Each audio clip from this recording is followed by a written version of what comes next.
할머니, 빨리 나오세요. 새벽 3시 고요했던 산골 마을에 다급한 외침이 울려 퍼졌다. 박영숙은 깊은 잠에서 벗어나 몸을 일으켰다.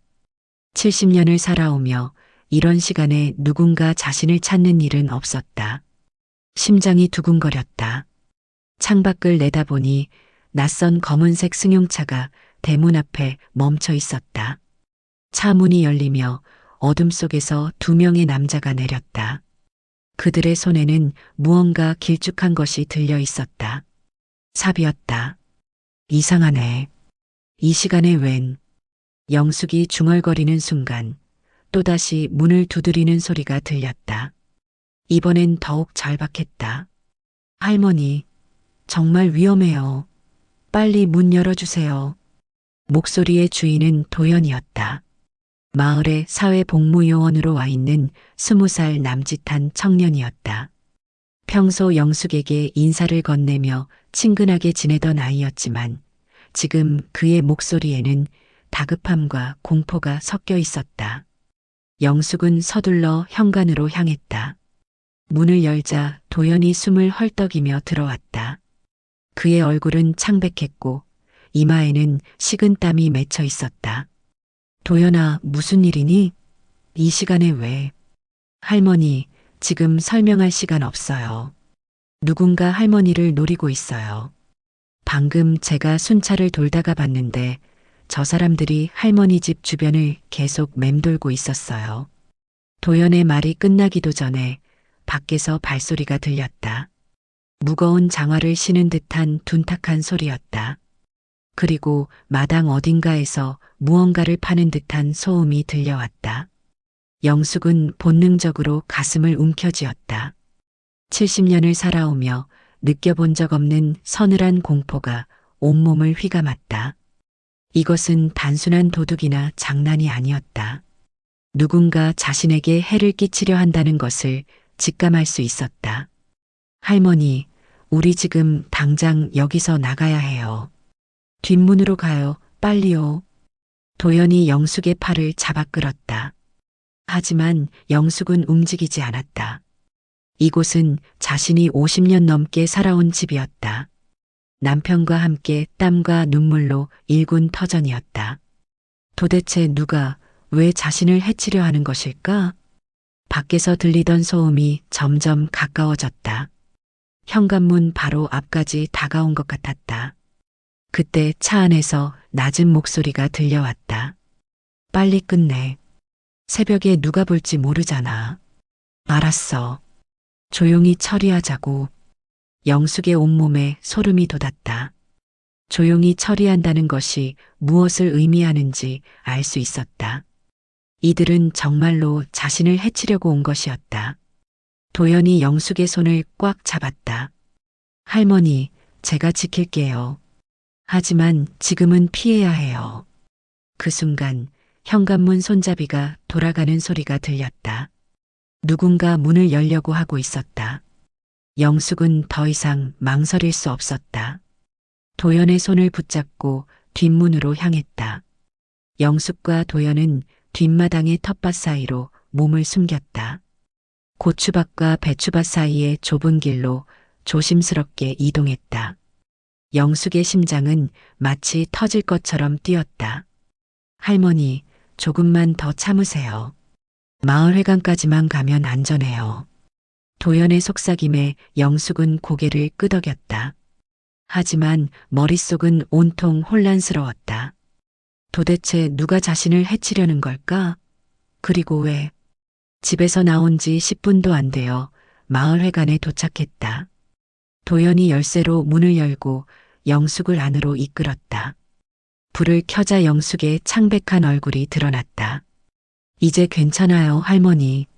하지만 영숙은 괜찮지 않았다.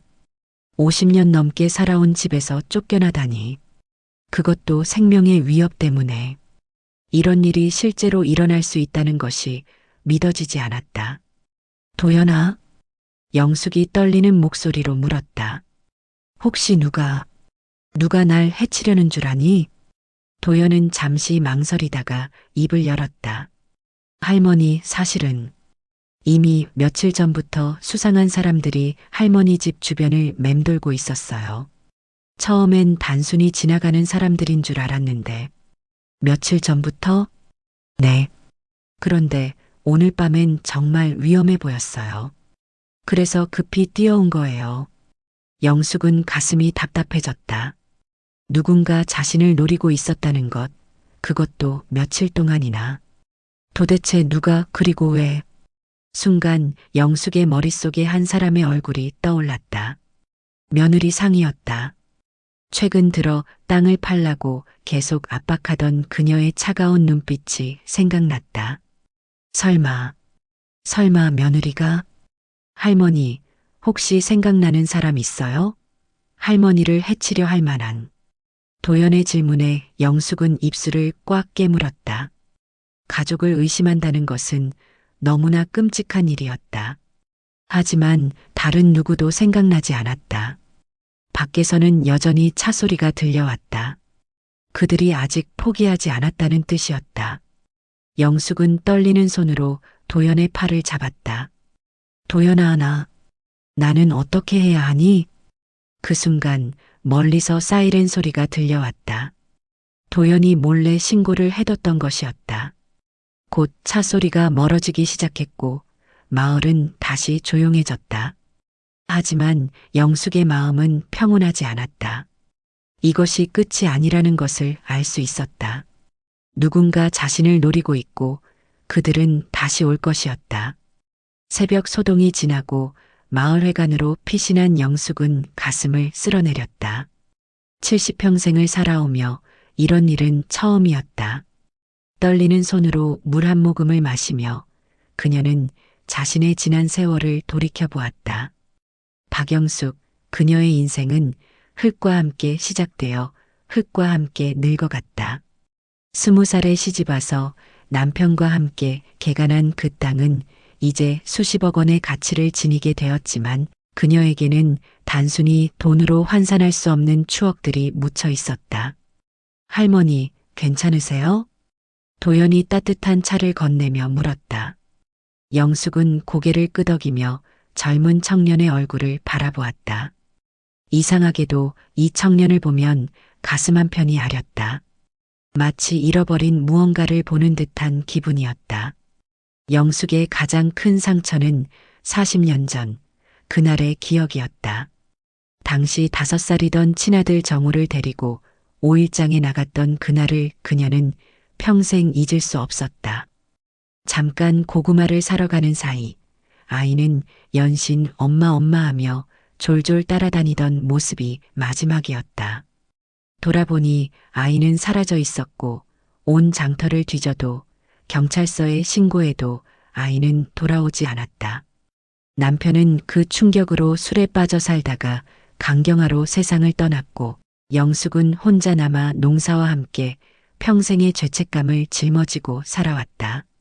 아이 없는 서름에 당시 10살이던 고아 준태를 양아들로 들였지만 친아들에 대한 그리움은 결코 채워지지 않았다. 준태는 처음엔 착한 아이였다. 영숙을 엄마라 부르며 따랐고 농사일도 부지런히 도왔다. 하지만 30이 넘어 상희와 결혼한 후부터 달라지기 시작했다. 상희는 겉으로는 효녀 행세를 했지만 영숙은 그녀의 차가운 시선을 느낄 수 있었다. 어머니, 이제 연세도 많으시니 편하게 지내세요. 상희가 늘 하는 말이었다. 하지만 그 편하게라는 말 속에는 쓸모없으니 물러나라는 뜻이 숨어 있었다. 상희는 집안의 금고 열쇠를 차지했고 영숙의 통장까지 관리한다며 가져갔다. 재개발 소식이 들리기 시작한 건 작년부터였다. 정부에서 농촌 관광단지를 조성한다며 이 일대를 개발한다는 소문이 돌았다. 부동산 중개업자들이 하루가 멀다 하고 찾아와 땅값이 10배는 오를 것이라며 선매입을 제안했다. 하지만 영숙은 단호히 거절했다. 이 땅은 단순한 재산이 아니었다. 남편과 함께 나무 한 그루, 돌 하나까지 정성으로 가꾼 터전이었고 잃어버린 아들과의 마지막 추억이 서린 곳이었다. 혹시라도 그 아이가 돌아온다면 찾을 수 있는 유일한 장소였다.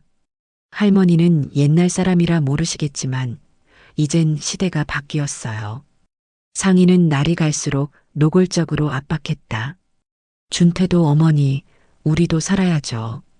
아이들 교육비에 전세 자금까지. 라며 상의 편에 섰다. 영숙은 외로웠다. 평생 가족을 위해 희생했던 자신이 이제는 짐짝 취급받고 있었다. 마을 사람들도 요즘 젊은 사람들 마음을 헤아려야지라며 상의의 편을 들었다. 누구도 70년을 산 노인의 마음을 이해해주지 않았다. 그런데 오늘 밤 그 무서운 일이 벌어졌다. 누군가 자신을 해치려 했다는 사실이 믿어지지 않았다. 상의가 아무리 차갑다고 해도 설마 이런 일까지는. 하지만 도연의 진지한 표정을 보니 이것이 단순한 오해가 아니라는 걸 알 수 있었다. 할머니, 이제 안전한 곳으로 피하셔야 해요. 도연의 말에 영숙은 고개를 저었다.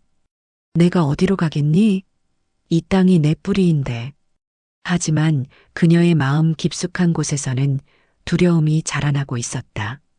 과연 자신이 지켜온 모든 것들이 지켜질 수 있을까?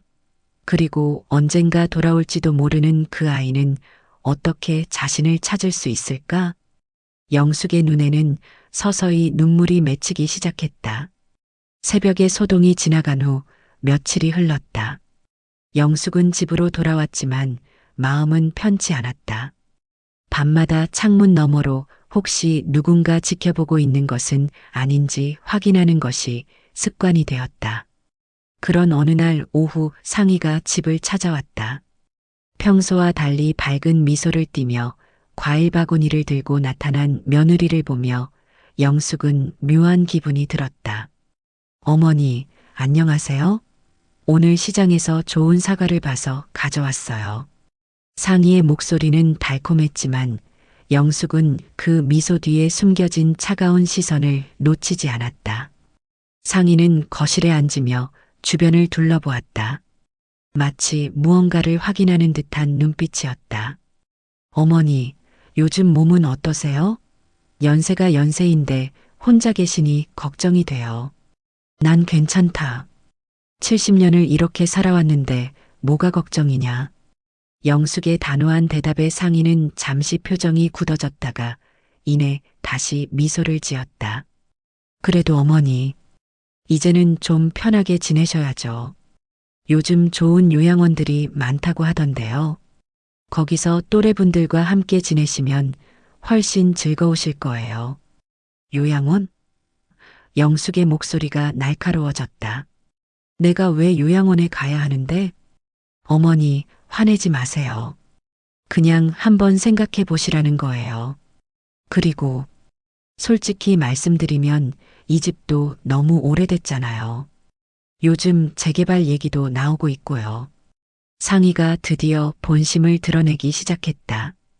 영숙은 가슴이 답답해졌다. 재개발이 뭐가 어쨌다는 거냐? 이 집은 내가 평생 살아온 곳이다. 어머니, 시대가 바뀌었어요.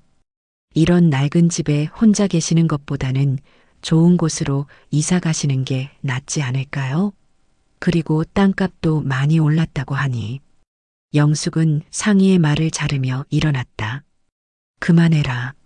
난 이 집을 떠날 생각이 없다. 상희의 얼굴에서 미소가 사라졌다. 순간 그녀의 진짜 모습이 드러났다. 차갑고 계산적인 눈빛이었다. 어머니, 고집만 부리시지 말고 현실을 보세요. 준태도 같은 생각이에요. 그때 마침 준태가 집에 들어왔다. 상희를 보자 그는 어색한 표정을 지었다. 당신 어머니 좀 말려봐요. 요양원이 싫으시다고 고집 부리시네요. 준태는 영숙과 상희 사이에서 눈치를 보더니 조심스럽게 입을 열었다. 어머니, 사실 우리도 많이 생각해 봤는데요. 어머니 혼자 계시기엔 이 집이 너무 크고 관리하기도 힘드시잖아요. 영숙은 양아들의 배신감에 가슴이 무너져 내렸다. 준태야, 너도 그런 생각이냐? 어머니, 우리가 어머니를 버리자는 게 아니에요. 더 좋은 환경에서 편하게 지내시라는 거죠. 좋은 환경? 영숙의 목소리가 떨렸다. 내가 50년 넘게 갖고 온 이곳보다 좋은 곳이 어디 있다는 거냐? 상희가 다시 끼어들었다. 어머니, 감정적으로 생각하지 마시고 이성적으로 판단해 보세요. 이 땅을 팔면 어머니도 여유롭게 지내실 수 있고 우리도 아이들 교육비며 생활비를 해결할 수 있어요. 영숙은 상희의 속셈을 정확히 알 수 있었다. 돈이었다. 그들에게는 자신이 평생 일군 이 터전이 단순히 돈으로만 보였던 것이다. 안 된다. 절대 안 돼. 영숙의 단호한 거절에 상희의 표정이 험악해졌다. 어머니, 왜 그렇게 고집을 부리세요? 이미 주변 집들은 다 팔렸어요. 어머니 혼자만 버티신다고 해서 재개발이 안 되는 것도 아니고 원하시든 원하지 않으시든 결국은 나가셔야 해요. 그럴 바에야 지금 좋은 조건에 파는 게 나은 거 아닌가요? 그녀의 본성이 드러나고 있었다. 그날 저녁 상희와 준태가 돌아간 후 영숙은 혼자 앉아 깊은 생각에 잠겼다. 가족이라고 믿었던 사람들이 자신을 압박하고 있다는 현실이 받아들여지지 않았다. 다음 날부터 이상한 일들이 벌어지기 시작했다. 밤늦은 시간에 무언가를 확인하러 왔다가는 낯선 사람들이 집 주변을 맴돌았다. 전화기에는 말없이 숨소리만 들리는 괴상한 전화가 걸려왔다. 여보세요? 누구세요? 하지만 대답은 없었다. 단지 거친 숨소리만이 들릴 뿐이었다. 영숙이 전화를 끊으면 다시 또 걸려왔다. 하루에 5번씩이나. 마을 사람들 사이에서도 이상한 소문이 돌기 시작했다. 영숙 할머니가 요즘 이상하다더라. 뭐가 이상한데? 밤마다 혼자 중얼거리면서 돌아다닌다는구만. 나이가 나이니까 치매가 온 것 같다고 하더라고. 아이고, 그럼 혼자 두면 안 되겠네. 빨리 요양원에 보내야지. 영숙은 이런 소문들이 자신에게 불리하게 퍼져나가고 있다는 것을 알 수 있었다. 마을 사람들의 시선도 예전과 달라졌다. 동정 어린 눈빛으로 바라보거나 아예 피하는 사람들이 늘어났다. 며칠 후 상희가 다시 찾아왔다. 이번에는 준태와 함께였다. 어머니, 마을 사람들이 걱정을 많이 하시더라고요. 요즘 어머니가 많이 이상하시다면서. 뭐가 이상하다는 거냐? 밤마다 혼자 중얼거리신다거나, 가끔 헛것을 보신다거나. 영숙은 황당했다. 자신은 그런 적이 없었다. 하지만 상희는 계속해서 말을 이었다. 어머니, 솔직히 말씀드릴게요. 의사 선생님께 상담을 받아보시는 게 어떨까요?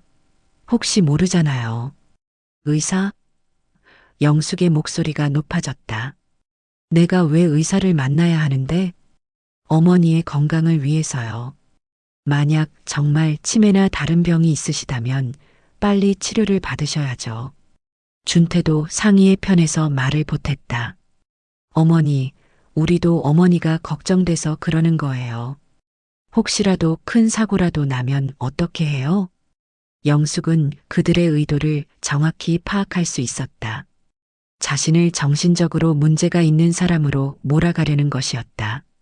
그렇게 해서 자신의 판단 능력을 의심받게 만들고 결국 요양원에 보내거나 재산을 빼앗으려는 계획이었다. 너희들이 뭘 하려는지 다 안다. 영숙의 날카로운 말에 상희와 준태의 표정이 굳어졌다. 어머니, 무슨 말씀을 하시는 거예요? 내 땅을 빼앗으려고 이런 짓을 하고 있는 거 아니냐? 상희가 차가운 미소를 지었다.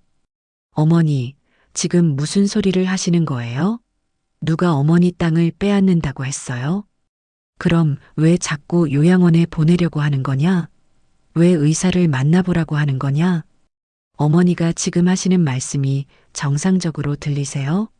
우리가 어머니를 걱정해서 하는 말을 이상하게 받아들이시는 것 자체가. 상희는 말을 멈추고 준태를 바라보았다. 준태가 고개를 끄덕이며 말했다. 어머니, 정말 한번 검사를 받아보세요. 우리가 어머니를 속일 이유가 뭐가 있겠어요? 그날 밤 영숙은 잠을 이룰 수 없었다. 가족이라고 생각했던 사람들이 자신을 점점 궁지로 몰아가고 있었다. 그리고 그들의 계획은 점점 더 교묘해지고 있었다. 창밖을 내다보니 또다시 수상한 그림자가 집 주변을 맴돌고 있었다. 영숙은 가슴이 두근거렸다. 과연 자신이 이 모든 시련을 견뎌낼 수 있을까? 그리고 정말로 아무도 자신을 믿어주지 않을까? 멀리서 개 짖는 소리가 들려왔다. 마을은 고요했지만 영숙의 마음은 폭풍우가 몰아치고 있었다. 며칠간의 심리전이 계속된 후 상인은 마침내 직접적인 행동에 나서기로 결심했다. 그녀의 계획은 치밀했다. 가족 화합이라는 명목으로 영숙을 유인한 다음 조용히 처리하는 것이었다. 저녁 8시 전화벨이 울렸다. 상희의 목소리는 평소보다 더욱 다정하고 부드러웠다. 가족끼리 대화를 해보고 싶다는 핑계였다. 영숙은 망설였지만 가족 문제를 해결할 마지막 기회일지도 모른다는 생각에 승낙했다. 정각에 나타난 검은색 승용차는 평소 상희가 타던 것과 달랐다. 더 크고 창문에는 썬팅이 진하게 되어 있었다. 운전석에는 낯선 남자가 앉아 있었다. 상희는 자신의 지인이라고 설명했지만 영숙의 가슴에는 뭔지 모를 이상한 감정이 요동치고 있었다. 차는 마을을 벗어나 외곽도로로 향했다. 평소 식당들이 있는 방향과는 정반대였다. 영숙이 의문을 표했지만 상희는 새로 생긴 좋은 식당이라며 둘러댔다. 어둠이 점점 짙어지고 주변은 점점 더 한적해져 갔다. 영숙의 심장이 빠르게 뛰기 시작했다. 20분 정도 달린 후 차는 한적한 곳에 멈춰섰다. 주변에는 식당은커녕 건물조차 보이지 않았다. 그저 어둠만이 사방을 감쌌다. 영숙의 목소리에 긴장감이 묻어났다. 여기가 어디냐? 상희는 뒤를 돌아보며 차가운 미소를 지었다. 이번에는 가면을 완전히 벗어던진 표정이었다. 그녀의 손에는 작은 봉지가 들려 있었고 그 안에는 하얀 가루가 담긴 작은 병이 있었다. 수면제예요. 아주 좋은 거죠. 이거 드시면 정말 편안해지실 거예요. 영숙의 온몸에 소름이 돋았다. 상희의 진짜 의도가 무엇인지 이제야 명확해졌다. 70년을 살아오며 이런 극단적인 위협을 받아본 적은 없었다. 문고리를 잡고 나가려 했지만 문이 열리지 않았다. 차일드락으로 잠궈버린 것이었다. 상희는 저항하지 말라고 했다. 이렇게 하는 게 모두를 위해서라고, 영숙도 편하고 자신들도 새로운 시작을 할 수 있다고 말했다. 그녀의 목소리는 여전히 달콤했지만 그 내용은 섬뜩했다. 현실을 보라고, 영숙은 이미 쓸모없는 존재가 되었다고 냉정하게 말했다. 영숙이 떨리는 목소리로 반박했다. 너희가 무슨 권리로 내 생사를 결정하는 거냐? 그녀는 비웃으며 대답했다. 권리요? 어머니는 이미 쓸모없는 존재예요. 나이 70 먹고 그 넓은 땅에 혼자 앉아서 뭐 하시게요? 운전석의 남자가 시간이 없다며 재촉했다. 그제야 영숙은 이 남자가 며칠 전 새벽에 자신의 집 주변을 맴돌던 사람 중 하나라는 것을 알아챘다. 상희는 그날 밤에도 이미 시도했었지만 도연 때문에 실패했다고 털어놓았다. 이번에는 영숙이 밤에 산책을 나오다가 실족사한 것으로 처리될 예정이었다. 완벽한 계획이라고 상희는 자신만만해했다. 그녀의 목소리에는 오랫동안 쌓인 원망이 묻어났다. 상희는 자신들을 가족으로 생각한 적이 있느냐며 항상 잃어버린 아들 생각만 하면서 자신들은 그냥 도구였다고 쏟아냈다. 영숙은 절망적인 상황임을 깨달았다. 하지만 포기할 수는 없었다. 70년을 버텨온 그녀의 강인함이 마지막 순간에 빛을 발했다. 가난하다고 사람을 죽여도 되는 거냐? 상희는 돈이 있으면 행복해질 수 있다며 비웃었다. 어머니는 모르겠지만 가난이 얼마나 비참한지 모른다고 말했다. 그때 갑자기 차 창문이 두드려지는 소리가 들렸다. 상희와 운전자가 깜짝 놀라 밖을 내다보았다. 도연이었다. 할머니, 괜찮으세요? 운전자가 욕설을 내뱉으며 시동을 걸려 했지만 도연이 차 앞에 서서 막았다. 상희가 당황하며 운전자에게 도연을 치워버리라고 소리쳤지만 운전자는 망설였다. 단순한 사고사로 위장하려던 계획이 자칫하면 큰 사건으로 번져버릴 수 있었다. 그 순간 도연이 차 유리창을 돌로 깨뜨렸다. 날카로운 소리와 함께 유리 조각이 사방으로 튀었다. 힘겨운 실랑이 끝에 영숙은 깨진 창문으로 차에서 빠져나올 수 있었다. 도연이 영숙을 부축하며 안부를 물었고 영숙은 차 유리에 온 몸이 그려 만신창이가 됐지만 괜찮다며 고개를 끄덕였다. 차 안에서 상희가 분노에 찬 목소리로 소리쳤다. 이렇게 해서 뭐가 달라져요? 결국 어머니는 혼자가 될 거예요. 도연이 차가운 목소리로 대답했다.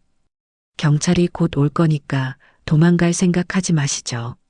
멀리서 사이렌 소리가 들려오기 시작했다. 도연이 미리 신고를 해뒀던 것이었다. 급하게 차 시동을 걸어보지만 도연이 미리 타이어를 펑크 내고 엔진선을 끊어놓은 탓에 움직일 수 없었다. 상희의 얼굴이 창백해졌다. 이미 모든 것이 끝났다. 상희의 가면은 완전히 벗겨졌고 그녀의 진짜 모습이 드러났다. 영숙은 도연의 어깨에 기대며 눈물을 흘렸다. 가족이라고 믿었던 사람에게 목숨의 위협을 받았다는 사실이 여전히 믿어지지 않았다. 도연아, 고맙다. 내가 아니었다면. 도연이 위로했지만 영숙의 마음속에는 여전히 의문이 남아 있었다. 상희가 경찰에 연행된 후 며칠이 지났다. 영숙은 마을회관에서 임시로 머물고 있었다. 집으로 돌아가기엔 아직 마음의 상처가 너무 컸다. 가족이라고 믿었던 사람에게 목숨의 위협을 받았다는 충격은 쉽게 가시지 않았다. 도연은 매일 찾아와 영숙의 안부를 물었다. 그런 그를 보며 영숙은 묘한 기분이 들었다. 이 젊은 청년에게서 느껴지는 따뜻함과 정의감이 마치 잃어버린 아들을 보는 것 같았다. 하지만 동시에 의문도 들었다. 어떻게 그가 상희의 위험을 미리 알고 자신을 구할 수 있었을까? 어느 날 오후 도연이 평소와 다른 진지한 표정으로 나타났다. 그의 손에는 두꺼운 서류 뭉치가 들려 있었다. 할머니, 말씀드릴 게 있어요. 영숙은 도연의 무거운 표정을 보며 가슴이 두근거렸다. 뭔가 중요한 이야기가 나올 것 같았다. 도연은 천천히 입을 열었다. 자신이 단순한 사회복무요원이 아니라는 것부터 시작했다. 그는 사실 정부 산하 부정부패 조사기관에서 파견된 내부 조사원이었다. 마을의 재개발 과정에서 일어나는 각종 비리와 부정행위를 조사하는 것이 그의 임무였다. 영숙은 깜짝 놀랐다. 그저 착한 청년이라고만 생각했던 도연에게 이런 중요한 정체가 숨어 있었다니. 하지만 동시에 안도감도 들었다. 그래서 그가 자신의 위험을 미리 알고 구해줄 수 있었던 것이다. 도연은 계속해서 충격적인 사실들을 털어놓았다. 상희는 이 마을이 처음이 아니었다. 지난 5년간 전국 각지의 재개발 예정 지역을 돌아다니며 비슷한 수법을 써왔다는 것이었다. 혼자 사는 노인들을 노려 접근한 후 가족인 척하며 신뢰를 얻고 결국 재산을 빼앗아 사라지는 것이 그녀의 전문 수법이었다. 지금까지 최소 12명의 노인분들이 피해를 당했어요. 도연의 말에 영숙은 몸서리를 쳤다. 자신만이 아니라 다른 많은 노인들이 상희의 마수에 걸려 있었다는 사실이 믿어지지 않았다. 서류를 넘기며 도연은 더욱 구체적인 내용을 설명했다. 상인은 재개발 정보를 미리 입수한 후 해당 지역에 홀로 사는 노인들을 조사했다. 그 중에서 재산 규모가 큰 대상을 골라 접근했다. 처음에는 친절한 이웃으로 시작해서 점차 가족 같은 관계로 발전시켰다. 그리고 마지막에는 노인을 제거하고 재산을 차지하는 것이 그녀의 완벽한 시나리오였다. 그럼 준태는 뭐냐? 그 아이도 처음부터 공범이었단 말이냐? 영숙의 떨리는 목소리에 도연은 고개를 저었다. 준태는 처음에는 순수한 피해자였다고 했다. 상희가 그에게 접근할 때도 진짜 사랑하는 척했고 결혼 후에도 한동안은 평범한 부부로 살았다고 했다. 하지만 점차 상희의 본성에 물들어갔고 결국 공범이 되고 말았다는 것이었다. 영숙은 복잡한 감정에 휩싸였다. 30년 넘게 애지중지 키운 준태가 이런 일에 연루되었다는 사실이 가슴을 아프게 했다. 동시에 분노도 솟구쳤다. 어떤 이유가 있다 해도 어머니를 배신하고 생명을 위협한 것은 용서할 수 없는 일이었다. 도연은 또 다른 충격적인 사실을 털어놓았다. 상희 곁에는 항상 한 명의 젊은 남자가 함께 다녔다는 것이었다. 40대 중반 정도로 보이는 그 남자는 상희의 지시를 받아 각종 더러운 일들을 처리하는 역할을 했다. 노인들을 감시하거나 위협하는 일, 때로는 직접적인 폭력도 마다하지 않았다. 그 남자의 정체를 조사해 보니 정말 놀라운 사실을 발견했어요. 도연이 한 장의 사진을 꺼내 보여주었다. 흐릿하지만 젊은 남자의 모습이 찍혀 있었다. 영숙은 그 사진을 보는 순간 온몸이 얼어붙는 것을 느꼈다. 어디서 본 듯한 낯익은 얼굴이었다. 이 사람이 누구인지 아세요? 도연의 질문에 영숙은 대답할 수 없었다. 가슴이 두근거리고 머리가 어지러웠다. 설마 하는 생각이 머릿속을 맴돌았다. 도연은 조심스럽게 말을 이었다. 그 남자의 본명은 김정우였다. 어린 시절 입양된 후 이름이 바뀌어 지금은 다른 이름으로 살고 있었다. 하지만 출생 기록을 추적해보니 충격적인 사실이 드러났다. 할머니. 이 사람이 할머니가 잃어버린 친아들일 가능성이 높아요. 도연의 말이 떨어지자 영숙의 눈에서 눈물이 쏟아져 내렸다.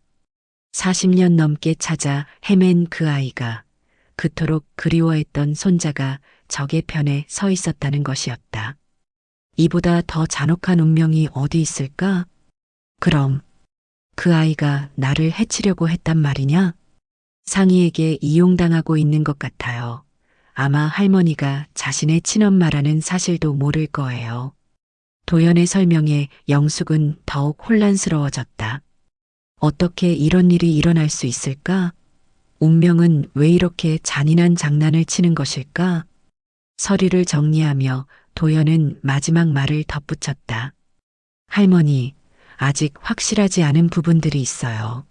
하지만 DNA 검사를 해보면 확실해질 거예요. 영숙은 고개를 끄덕였다. 진실을 알아야 했다. 설령 그것이 아무리 아프고 잔혹한 것이라 해도 40년간 가슴에 품고 살아온 그리움의 정체를 이제야 알 수 있을 것 같았다.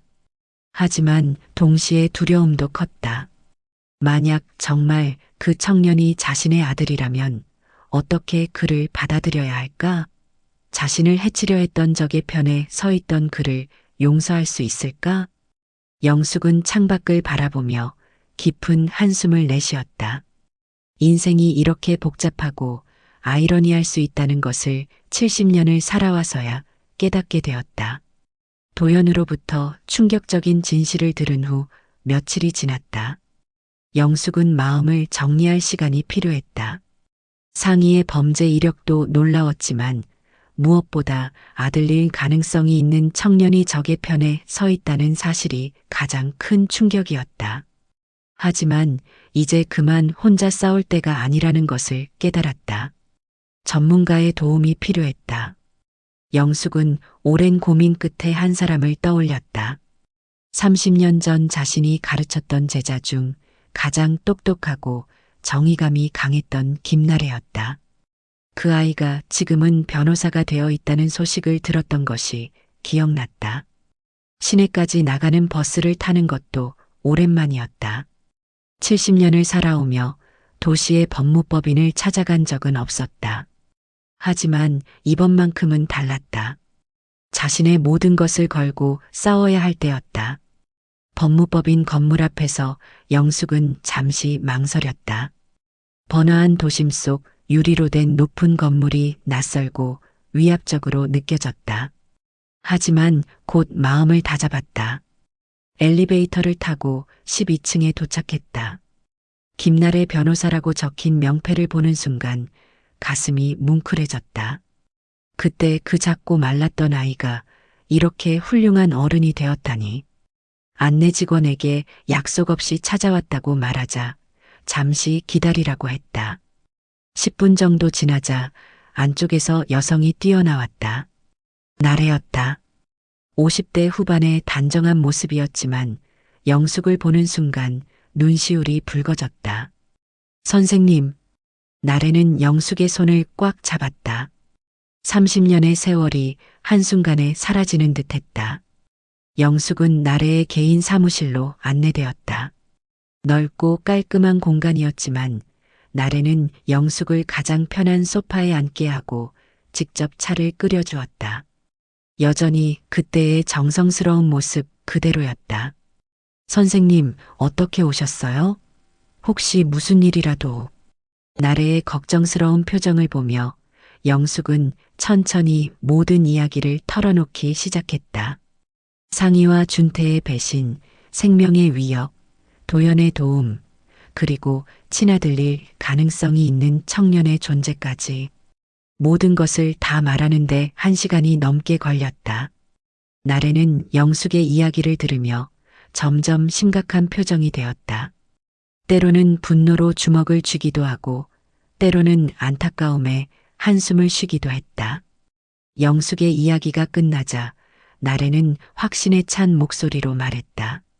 선생님, 이번엔 제가 지켜드릴게요. 그 말에 영숙의 눈에서 눈물이 흘러내렸다.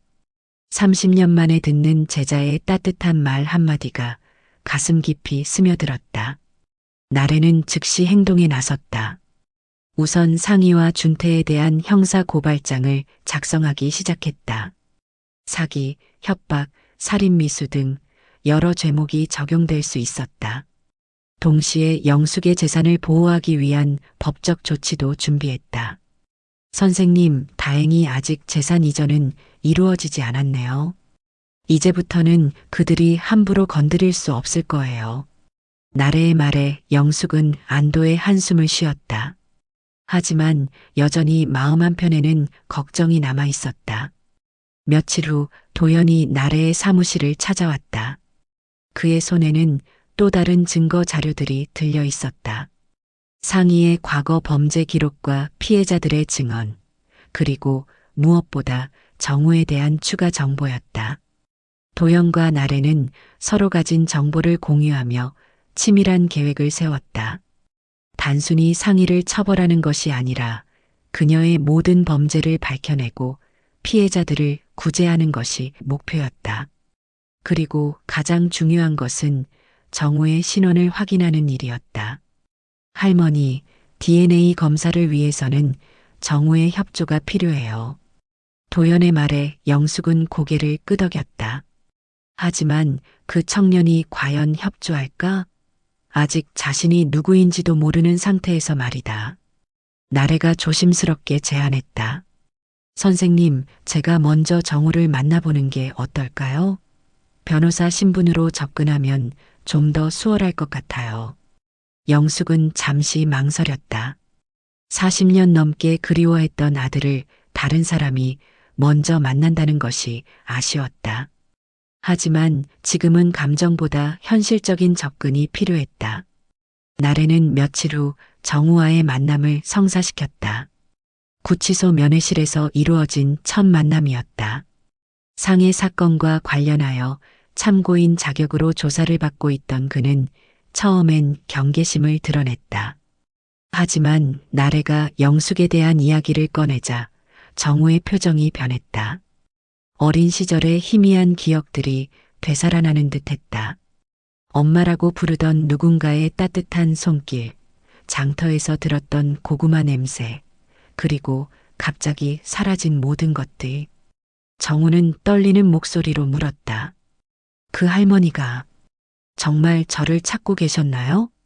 나래는 고개를 끄덕이며 영숙의 40년간의 그리움을 전해주었다. 매년 그의 생일마다 혼자 눈물을 흘리던 영숙의 이야기, 장터에 가기를 꺼려하던 이유, 그리고 한 번도 그를 잊은 적이 없다는 사실까지. 정우의 눈에서 눈물이 흘러내렸다. 그동안 자신을 버린 가족에 대한 원망으로 살아왔는데 사실은 엄마가 평생 자신을 그리워했다는 것이었다. 상희가 저에게 거짓말을 했군요. 정우가 중얼거렸다. 상희는 그에게 영숙이 그를 버렸다고, 돈 때문에 입양을 보냈다고 거짓말을 해왔던 것이다. 그래서 영숙에 대한 원망을 품고 상희의 계획에 동조했던 것이었다. 나래는 정우에게 DNA 검사를 제안했다. 그는 망설임 없이 동의했다. 진실을 알고 싶었다. 그리고 만약 정말 영숙이 자신의 엄마라면 지금까지의 모든 잘못을 사죄하고 싶었다고 했다. 검사 결과가 나오기까지는 일주일이 걸렸다. 그 일주일 동안 영숙은 밤잠을 이루지 못했다. 나래와 도연은 영숙을 격려하며 함께 기다려주었다. 마침내 결과가 나왔다. 도연이 영숙에게 건네준 종이를 열어본 순간 눈앞이 흐릿해지고 아무것도 보이지 않았다. 종이에는 친자일 확률 99.9%라고 선명하게 찍혀 있었다. 이건 40년 만의 기적이었다. 영숙은 그 순간을 평생 잊을 수 없을 것이다. 잃어버린 아들을 다시 찾았다는 기쁨과 동시에 그 아이가 겪었을 고통에 대한 죄책감이 몰려왔다. 하지만 이제 늦지 않았다. 남은 시간 동안 그 아이에게 그동안 주지 못했던 엄마의 사랑을 듬뿍 주고 싶었다. 나래는 영숙의 손을 잡으며 말했다. 선생님, 이제 정말 새로운 시작이에요. 영숙은 고개를 끄덕였다. 70년의 인생에서 가장 힘들었던 시기였지만 동시에 가장 소중한 것들을 되찾은 시기이기도 했다. 나래와 도연이라는 든든한 조력자들, 그리고 마침내 찾은 손자까지.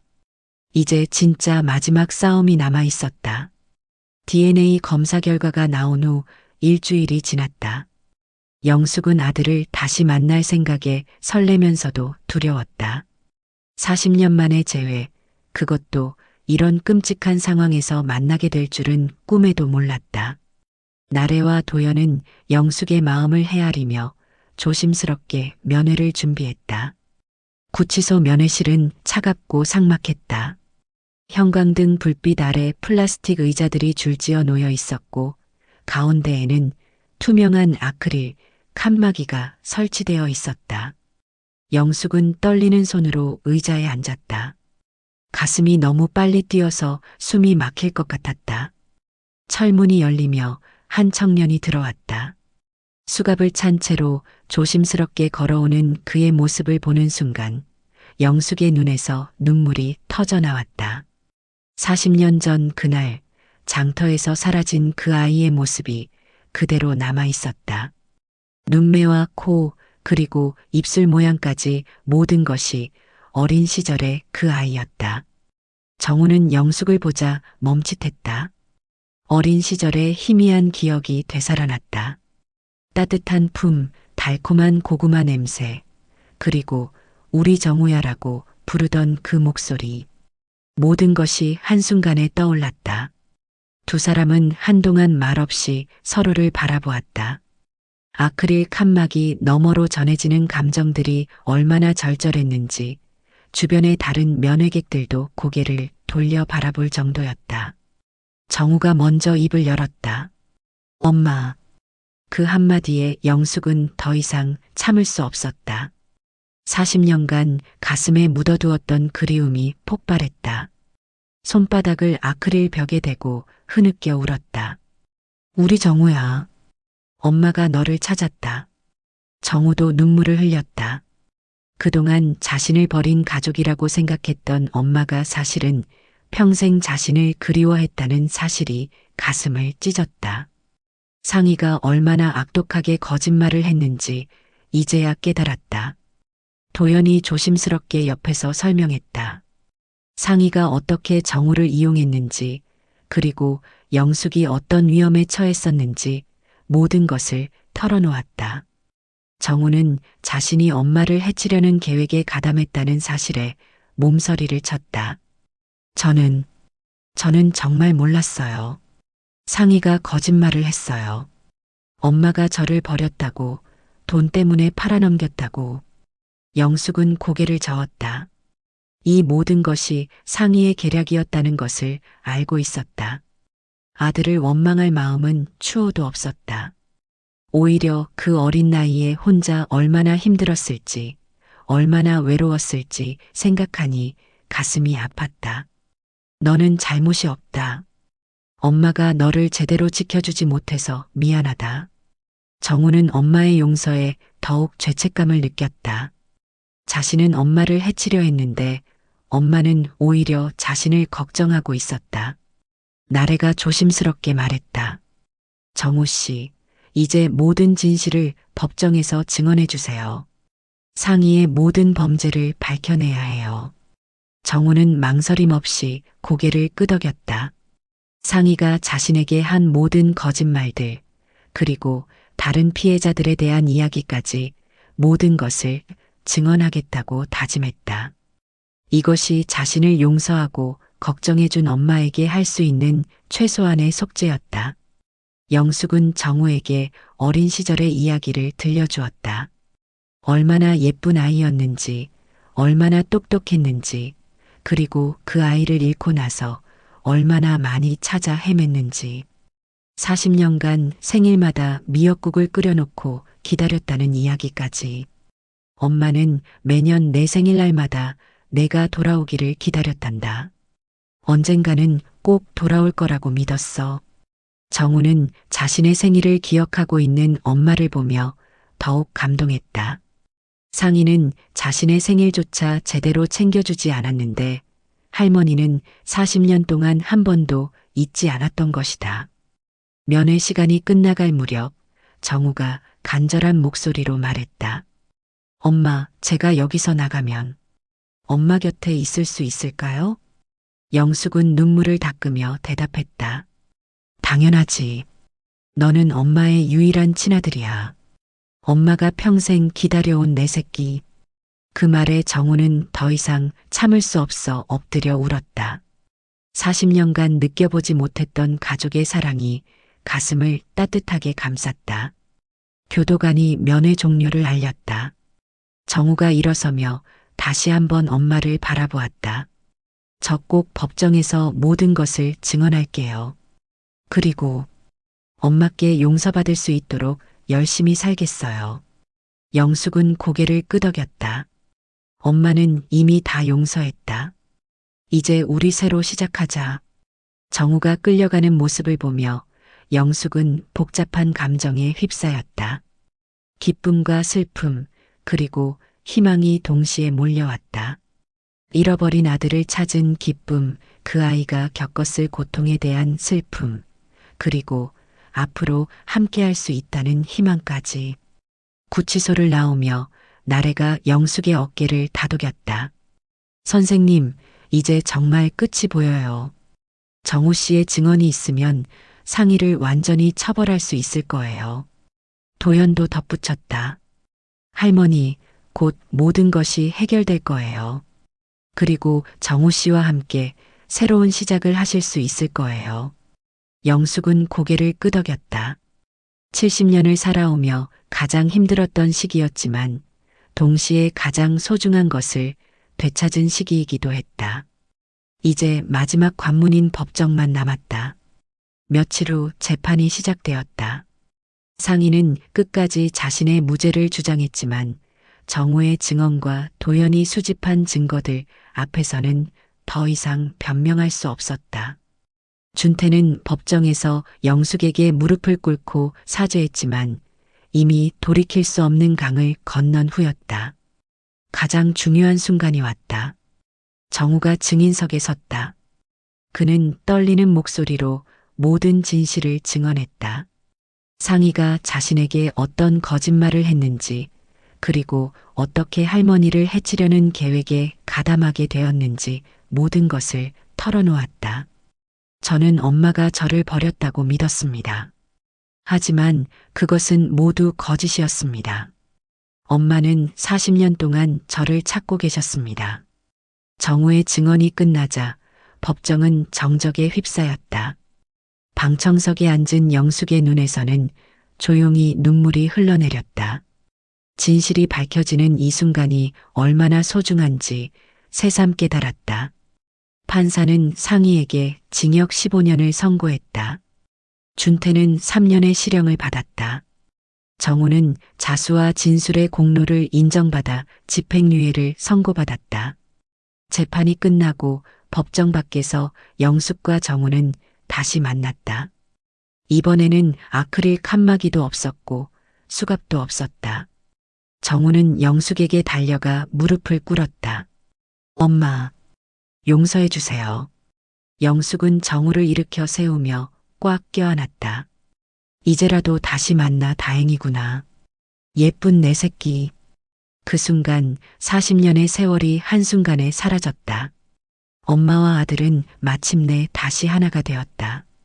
주변에 있던 나래와 도연 그리고 지켜보던 사람들까지 모두 눈물을 흘렸다. 영숙은 정우의 손을 꽉 잡으며 말했다. 이제 집으로 가자. 엄마가 내가 좋아하던 고구마를 구워줄게. 정우는 고개를 끄덕이며 눈물을 닦았다. 드디어 집으로 돌아갈 수 있게 되었다. 40년 만에 진짜 가족의 품으로. 재판이 끝나고 6개월이 지났다. 이른 봄 영숙의 집 마당에는 새싹들이 돋아나고 있었다. 40년 만에 되찾은 아들 정우와 함께하는 첫 번째 봄이었다. 집은 예전 모습을 되찾았고 마당에는 정우가 새로 심은 상추와 토마토 모종들이 자라고 있었다. 영숙은 부엌에서 정우가 좋아한다던 고구마를 찌고 있었다. 어린 시절 그 아이가 엄마 품에서 먹던 그 맛을 기억하고 있는지 궁금했다. 정우는 마당에서 호미질을 하며 땀을 흘리고 있었다. 도시에서 자란 탓에 농사일이 서툴렀지만 엄마를 기쁘게 해드리고 싶은 마음에 열심히 배우고 있었다. 지난 6개월은 쉽지 않았다. 40년의 세월이 만든 벽을 허무는 일은 하루아침에 이루어지지 않았다. 정우는 때때로 어색해했고 영숙 역시 어떻게 아들을 대해야 할지 몰라 당황하기도 했다. 하지만 두 사람 모두 포기하지 않았다. 잃어버린 시간을 되찾으려는 간절한 마음이 모든 어려움을 이겨내게 했다. 상희는 조직적 범죄 행위와 12명의 피해자들에 대한 증거가 명확해서 15년형이 확정됐다. 준태도 3년형을 받고 교도소에 수감되었다. 그는 면회를 오는 영숙에게 매번 눈물로 사죄했지만 영숙은 더 이상 그를 아들로 부르지 않았다. 30년간의 정도 쉽게 지워지지는 않았지만 배신의 아픔은 여전히 가슴 깊이 남아 있었다. 도연은 이 사건으로 공로를 인정받아 정식 공무원으로 임용되었다. 그는 여전히 이 마을에 머물며 영숙과 정우를 지켜보고 있었다. 때때로 저녁이면 영숙의 집을 찾아와 함께 식사를 하며 이런저런 이야기를 나누었다. 영숙에게는 든든한 이웃이자 손자 같은 존재가 되었다. 나래는 서울에서 내려와 이 지역의 법무법인 분소를 차렸다. 노인층을 대상으로 한 각종 사기 사건들이 늘어나고 있어 이런 일을 전문적으로 다루기 위해서였다. 그녀는 스승인 영숙으로부터 받은 가르침을 사회에 환원하고 싶다고 했다. 영숙은 제자의 이런 모습을 보며 자랑스러워했다. 엄마 고구마 다 쪄졌어요? 정우가 마당에서 일을 마치고 들어왔다. 흙이 묻은 손을 씻으며 물었다. 영숙은 고개를 끄덕이며 김이 모락모락 나는 고구마를 접시에 담았다. 두 사람은 평상에 앉아 고구마를 나누어 먹었다. 달콤한 맛이 입안에 퍼졌다. 정우의 눈에 눈물이 맺혔다. 40년 전 그 아이가 자신의 무릎에 앉아 고구마를 먹던 그 모습이 어제 일처럼 생생했다. 며칠 후 마을에서 특별한 소식이 들려왔다. 재개발 계획이 전면 재검토된다는 것이었다. 상해 사건을 통해 재개발 과정에 여러 비리들이 드러나면서 정부에서 전면적인 조사에 나선 것이었다. 주민들의 의견을 충분히 수렴하고 투명한 절차를 거쳐 진행하겠다는 발표가 있었다. 영숙은 안도의 한숨을 쉬었다. 더 이상 누군가 자신의 땅을 빼앗으려 하지 않을 것이었다. 그리고 무엇보다 정우와 함께 이 땅에서 평화롭게 살 수 있게 되었다. 엄마, 저 평생 엄마 곁에 있을게요. 어느 날 저녁 정우가 영숙에게 말했다. 그의 목소리에는 확신이 담겨 있었다. 정우야, 너도 내 인생이 있는데 엄마가 제 인생이에요. 40년 동안 헤어져 있었으니 이제는 평생 함께 있고 싶어요. 영숙은 정우의 손을 꽉 잡았다. 이보다 더 큰 행복이 어디 있을까? 70년을 살아오며 가장 힘들었던 시기를 겪었지만 그 끝에서 가장 소중한 것을 되찾았다. 봄이 깊어갈 무렵 영숙의 집에 특별한 손님들이 찾아왔다. 도연과 나래였다. 두 사람은 무언가 중요한 이야기가 있다는 표정이었다. 선생님, 좋은 소식이 있어요. 나래가 밝은 표정으로 말했다. 상해 사건의 다른 피해자분들께서 할머니께 감사 인사를 전하고 싶다고 하세요. 할머니 덕분에 자신들도 피해를 회복할 수 있게 되었다고요. 도연이 덧붙였다. 그리고 정부에서 이 사건을 계기로 노인 대상 범죄 예방 캠페인을 하려고 하는데 할머니께 협조를 요청하고 싶다고 합니다. 영숙은 놀랐다. 자신이 그런 큰일에 도움이 될 수 있다는 것이 믿어지지 않았다. 내가 뭘 할 수 있겠니? 할머니의 이야기가 많은 분들에게 희망과 용기를 줄 수 있어요. 포기하지 않고 끝까지 싸우면 정의가 승리한다는 것을 보여주셨잖아요. 나래의 말에 영숙은 고개를 끄덕였다. 자신의 경험이 다른 누군가에게 도움이 된다면 기꺼이 협력하고 싶었다. 그날 저녁 네 사람은 함께 식사를 했다. 정우가 직접 기른 상추와 영숙이 담근 된장으로 만든 쌈밥이었다. 소박하지만 정성이 가득한 식탁이었다. 할머니, 이제 정말 행복하세요? 도연이 물었다. 영숙은 정우를 바라보며 미소를 지었다. 응, 이제라도 다시 만나 다행이다. 그 말에 모든 사람들이 웃었다. 40년의 아픔을 이겨내고 마침내 찾은 행복이었다.